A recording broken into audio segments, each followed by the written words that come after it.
warahmatullahi wabarakatuh. Perkenalkan, nama saya Esti Handayani. Saya dari kelas PIAUD 4C. Nah, di sini saya akan menjelaskan bagaimana sih metode yang tepat untuk mengembangkan aspek rasa tanggung jawab untuk diri sendiri dan orang lain pada anak usia dini, usia 4-5 tahun. Nah, sebelum saya menjelaskan metodenya, di sini saya akan menjelaskan pengertian tanggung jawab. Nah, menurut pendapat saya, mengenai tanggung jawab bisa diartikan dilakukan dengan cara memberikan tugas atau memberikan kepercayaan kepada anak bahwa anak bisa melakukannya. Nah, selain itu, anak juga bisa menghargai waktu. Nah, misalnya anak menepati janjinya ketika bermain. Nah, anak tersebut harus pulang pada jam yang sudah ditentukan. Nah, begitu juga pada saat anak berangkat sekolah. Anak akan belajar tanggung jawab ketika berangkat tepat waktu, dan anak akan belajar tanggung jawab ketika mengerjakan tugas pada waktu yang ditentukan dan bisa tepat waktu. Nah, faktor-faktor yang menimbulkan rasa tanggung jawab pada anak yaitu terdapat 2 faktor. Nah, yang pertama ada faktor internal, kedua ada faktor eksternal. Nah, yang pertama, anak akan tahu akan haknya. Kedua, anak tersebut akan mengetahui aturan-aturan yang ada.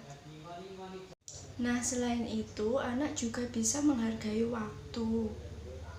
Tanggung jawab sendiri kadang bisa diartikan dengan keharusan untuk berbuat sesuatu. Kadang-kadang bisa dihubungkan dengan kesediaan untuk menerima konsekuensi atas perbuatannya sendiri. Nah, rasa tanggung jawab sendiri bisa diajarkan pada anak waktu usia masih kecil. Nah, melalui kegiatan rutin sehari-hari anak. Misalkan anak membereskan alat permainannya pada saat sudah selesai bermain. Nah, yang kedua, misalkan anak disuruh untuk belanja ibunya ke toko. Nah, anak tersebut bisa mempunyai rasa tanggung jawab untuk membelikannya dengan barang yang telah diberikan dari ibunya tersebut. Nah, dengan belajar bertanggung jawab, maka anak bisa belajar atau mampu mengontrol dirinya sendiri. Percaya diri pun juga akan tumbuh pada diri anak ketika anak diberikan tugas pada seseorang dan anak tersebut berhasil atau bisa mengerjakannya.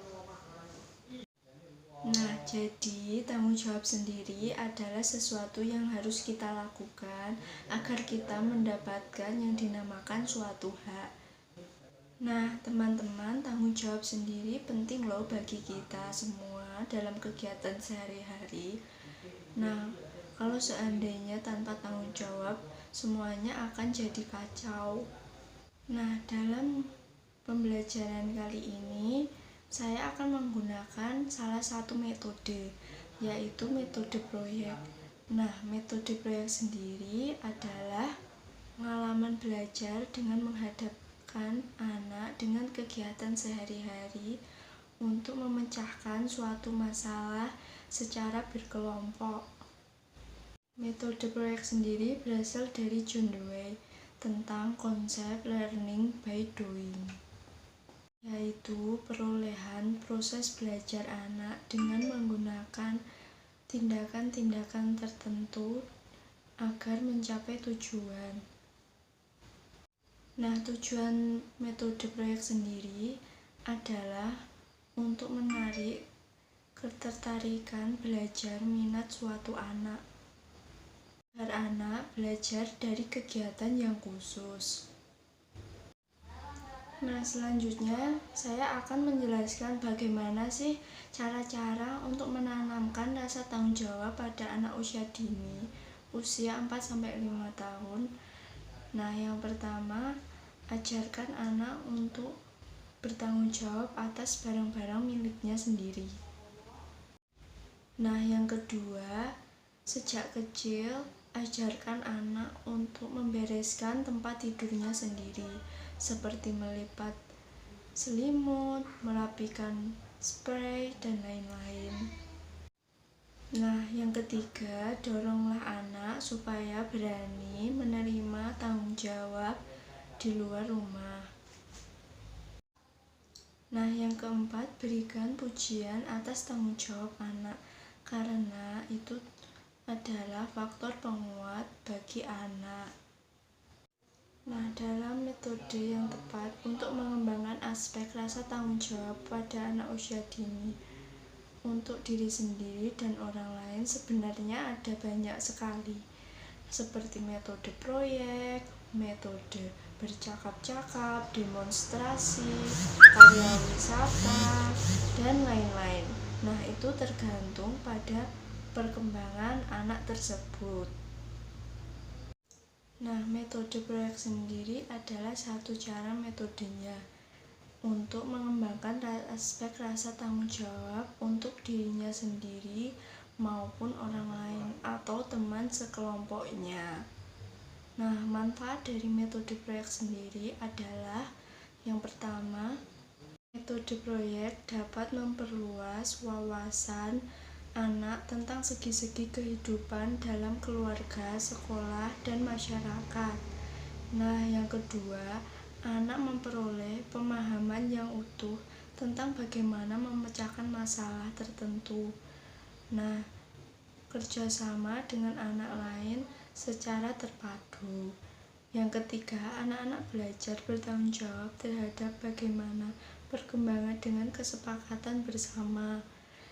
Keempat, memberi kesepakatan anak untuk belajar mengembangkan cara kerja atau etos kerja. Yang kelima, sebagai media untuk memberikan pengalaman belajar pada anak dengan mengeksplorasi kemampuan, minat, dan kebutuhan anak.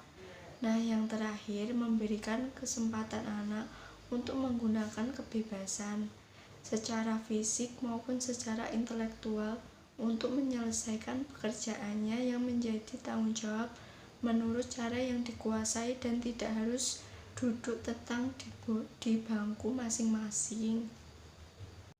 Sekian penjelasan dari saya. Apabila ada salah kata, saya mohon maaf yang sebesar-besarnya. Wassalamualaikum warahmatullahi wabarakatuh.